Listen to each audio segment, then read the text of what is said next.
महाटेट इम्तिहान में कामयाबी के लिए हिंदुस्तानी अदलिया को समझें कि ये एक लाजमी जुज़्व है। तो आज हम इसी अहम मौजू को बिल्कुल आसान बनाने वाले हैं ताकि इम्तिहान के लिए हमारी तैयारी बेहतरीन हो। चलें शुरू करते हैं। तो हमारे मुस्तकबिल के असातिज़ा खुशामदीद। हमारा मकसद बहुत वाज़ेह है, हिंदुस्तानी अदालती निज़ाम के वो तमाम अहम पहलू समझना जो टेट इम्तिहान में हमारी कामयाबी की ज़मानत बने। अच्छा, तो आज हमारे सबक का मंसूबा क्या है? देखिए, हम 4 अहम चीज़ों पर बात करेंगे। सबसे पहले हमें अदालतों की ज़रूरत ही क्यों है, फिर इंसाफ का ढांचा कैसा है, उसके बाद कानून के मुहाफ़िज़ कौन है यानी हमारे जज, और आखिर में सुप्रीम कोर्ट के पास क्या इख्तियारात है। तो आइए अपने पहले और सबसे बुनियादी सवाल से शुरू करते हैं। आखिर हमें अदालतों की ज़रूरत है ही क्यों? ये सिर्फ छोटे मोटे झगड़े हल करने के लिए नहीं है। हकीकत ये है कि अदालतें हमारे जमहूरियत की बुनियाद हैं। यही वो इदारा है जो इस बात को यकीनी बनाता है कि हमारा माशरा सेहतमंद रहे और हर शहरी को इंसाफ की उम्मीद हो। अच्छा, इससे पहले कि हम निज़ाम की गहराई में उतरें, एक बहुत ही बुनियादी तसव्वुर को समझना ज़रूरी है जिस पर टेट इम्तिहान में अक्सर सवाल बनता है। कानून की हुक्मरानी यानी रूल ऑफ लॉ, ये क्या है? अगर ये समझ में आ गया तो बाकी पूरा अदालती निज़ाम समझना बहुत आसान हो जाएगा। कानून की हुक्मरानी का मतलब बहुत सादा है, लेकिन इसकी गहराई बहुत ज़्यादा है। इसका मतलब सिर्फ ये है कि कोई भी कानून से बड़ा नहीं, चाहे कोई आम शहरी हो या मुल्क का सबसे बड़ा ओहदेदार, कानून की नज़र में सब बराबर हैं।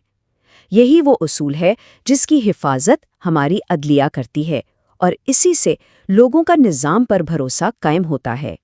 तो खुलासा ये है कि अदलिया के 4 बड़े काम हैं। पहला, ये तनाज़ुआत को हल करती है। दूसरा, ये हमारे बुनियादी हकूक़ की मुहाफ़िज़ है। तीसरा, ये समाजी इंसाफ को यकीनी बनाती है। और चौथा, ये चेक रखती है कि हुकूमत खुद कानून के दायरे में रहकर काम करे। चलें अब निज़ाम के ढांचे की बात करते हैं। हिंदुस्तान में एक मरबूत अदालती निज़ाम है। इसका क्या मतलब हुआ? इसका मतलब ये है कि हमारे पास मरकज़ और रियासतों के लिए अलग अलग अदालतें नहीं हैं, बल्कि एक ही अहराम जैसा जुड़ा हुआ ढांचा है जो पूरे मुल्क के लिए काम करता है। ये दर्जाबंदी एक अहराम की तरह है। सबसे नीचे हैं ज़िलई और निचली अदालतें, जहाँ ज़्यादातर मुकदमात शुरू होते हैं। उनके ऊपर रियासती सतह पर हाई कोर्ट्स हैं और सबसे ऊपर पूरे मुल्क के लिए एक सुप्रीम कोर्ट है। हाई कोर्ट के फैसले निचली अदालतों पर और सुप्रीम कोर्ट के फैसले मुल्क की तमाम अदालतों पर लागू होते हैं। सीधा साधा निज़ाम है। और ये है हमारे इस अदालती इहराम की चोटी, सुप्रीम कोर्ट ऑफ इंडिया, जो दिल्ली में वाक़ है। ये सिर्फ एक इमारत नहीं, बल्कि हमारे मुल्क में इंसाफ की सबसे बड़ी और आखिरी उम्मीद है। कोई भी निज़ाम इतना ही अच्छा होता है जितना उसे चलाने वाले लोग। तो अब हम उन लोगों पर बात करते हैं जो इस निज़ाम को चलाते हैं, हमारे जज, जो दरअसल कानून के मुहाफ़िज़ हैं। देखें, अदलिया की आज़ादी सबसे ज़्यादा अहम है। ज़रा सोचें, अगर जजों पर किसी सियासी या माली दबाव हो तो क्या वो गैर जानिबदारी से फैसला कर पाएंगे? बिल्कुल नहीं। इसीलिए हमारे आईन ने इनकी आज़ादी को यकीनी बनाने के लिए बहुत ख़ास इंतज़ामात किए हैं। चलें देखते हैं कि वो क्या हैं। आईन जजों की आज़ादी की हिफाजत कैसे करता है? उनका तकर्रुर सदर करते हैं। उन्हें हटाने का अमल इंतहाई मुश्किल है। उनकी तनख्वाहों एक महफूज फ़ंड से आती हैं जिन पर पार्लियामेंट में बहस नहीं हो सकती, और उन्हें अपने फ़ैसलों पर ज़ाती तनकीद से भी तहफ़्फ़ुज़ हासिल है। ये सब मिलकर उन्हें बेखौफी से काम करने की ताकत देता है। अच्छा जी, टेट इम्तिहान के नुक्ता नज़र से ये टेबल बहुत अहम है। इसको गौर से देखें, ख़ास तौर पर रिटायरमेंट की उम्र में फ़र्क को नोट करें। सुप्रीम कोर्ट के लिए 65 साल और हाई कोर्ट के लिए 62 साल। ये वो सवाल है जो अक्सर इम्तिहान में आ जाता है। ठीक है, तो हमने निज़ाम का ढांचा और जजों के किरदार को समझ लिया है। अब चलते हैं अपने आखिरी हिस्से की तरफ, सुप्रीम कोर्ट के मखसूस इख्तियारात और काम क्या हैं। सुप्रीम कोर्ट के इख्तियारात बहुत वसी हैं। ये मरकज़ और रियासतों के दरमियान झगड़े निपटाती है। ये हमारे बुनियादी हुकूक की मुहाफ़िज़ है। अगर किसी शहरी के हुकूक की खिलाफ वर्जी हो तो वो बराह रास्त सुप्रीम कोर्ट जा सकता है।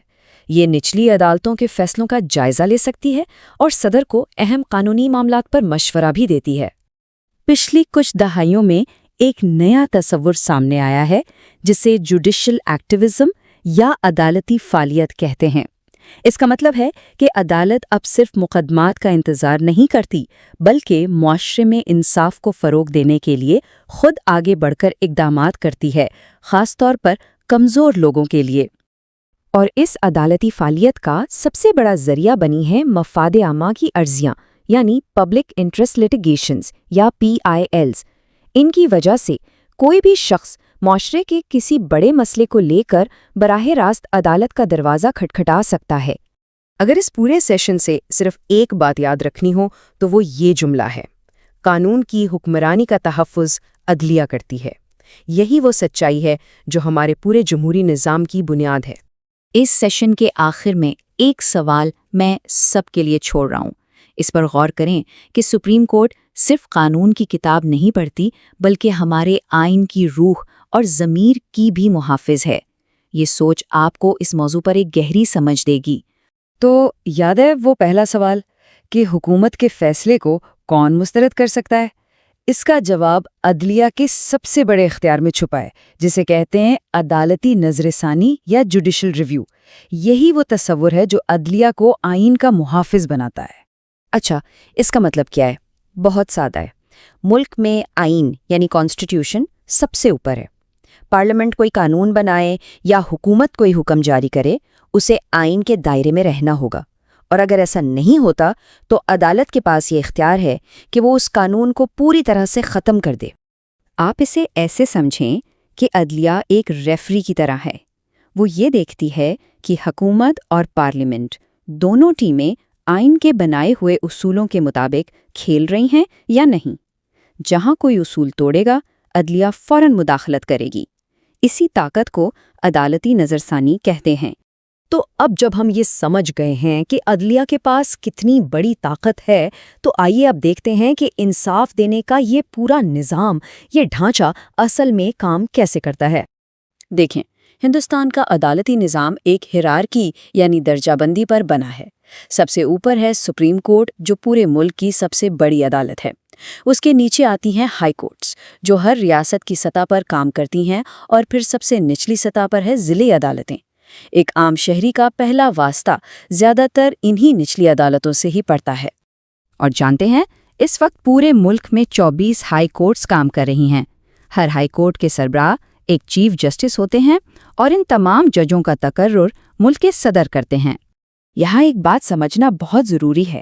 ہائی کورٹ کا کام صرف مقدمے سننا نہیں ہے، اس کا ایک بہت اہم کام اپنے نیچے کی تمام عدالتوں کی نگرانی کرنا ہے، اور سب سے بڑھ کر ہم سب کے بنیادی حقوق کا تحفظ کرنا ہے۔ تو سوال یہ ہے کہ یہ عدالتیں کس طرح کے معاملات دیکھتی ہیں؟ بنیادی طور پر قانون کو 2 بڑی شاخوں میں تقسیم کیا جاتا ہے۔ ایک ہے دیوانی قانون یعنی سول لا۔ اس کا تعلق لوگوں کے آپسی حقوق اور تنازعات سے ہوتا ہے، جیسے زمین کا جھگڑا، کرائے کا معاملہ یا طلاق وغیرہ۔ دوسری طرف ہے فوجداری قانون یعنی کرمنل لا۔ اس میں وہ کام آتے ہیں جنہیں سنگین جرم سمجھا جاتا ہے، جیسے چوری، ڈکیتی یا قتل۔ فوجداری مقدمات میں کارروائی کا پہلا قدم عام طور پر پولیس کے پاس فرسٹ انفارمیشن رپورٹ یعنی FIR درج کروانا ہوتا ہے۔ اس کے بعد پولیس اپنی تحقیقات کرتی ہے اور پھر معاملہ عدالت تک پہنچتا ہے۔ لیکن عدلیہ کا کام صرف حکومت اور جرائم تک ہی نہیں ہے، یہ عام آدمی کو انصاف فراہم کرنے کا بھی ایک بہت طاقتور ذریعہ ہے۔ آئیے دیکھتے ہیں کیسے۔ یہ ہے پبلک انٹرسٹ لیٹیگیشن یعنی PIL۔ یہ ایک بہت ہی زبردست ٹول ہے۔ اس کے ذریعے کوئی بھی شخص یا کوئی بھی تنظیم پورے سماج یا کسی بڑے گروپ کے فائدے کے لیے عدالت جا سکتی ہے۔ ضروری نہیں کہ اس کا اپنا ذاتی کوئی نقصان ہوا ہو۔ اچھا، اس کا اثر کتنا بڑا ہو سکتا ہے؟ اس کی ایک بہترین مثال ہمارے انتخابی نظام میں شفافیت ہے۔ عوامی مفاد میں دائر ایک درخواست پر ہی عدالت نے یہ حکم دیا تھا کہ الیکشن لڑنے والے ہر امیدوار کو اپنی جائیداد اور تعلیم کی تفصیلات بتانی ہوں گی۔ سوچئے، اس ایک فیصلے نے ہماری جمہوریت کو کتنا مضبوط کیا۔ تو چلیے اب ساری باتوں کو سمیٹتے ہیں اور یہ سمجھتے ہیں کہ آخر ہندوستانی معاشرے میں عدلیہ کا کردار اتنا اہم کیوں ہے۔ یہ نکات بالکل واضح کرتے ہیں کہ ایک مضبوط اور آزاد عدلیہ کسی بھی ملک کے لیے کتنی ضروری ہے۔ یہ نہ صرف ہماری اور آپ کی آزادی کی حفاظت کرتی ہے بلکہ پورے جمہوری ڈھانچے کو بھی قائم رکھتی ہے، اور اسی وجہ سے لوگوں کا قانون پر بھروسہ بڑھتا ہے۔ لیکن آخر میں ایک سوال، اور یہ بہت اہم سوال ہے، ہم نے یہ تو دیکھ لیا کہ عدلیہ کا کام حکومت اور طاقتور لوگوں کو جوابدہ بنانا ہے، لیکن کبھی یہ سوچا ہے کہ خود عدلیہ کو کون جواب دہ ٹھہراتا ہے؟ اس پر غور ضرور کیجیے گا۔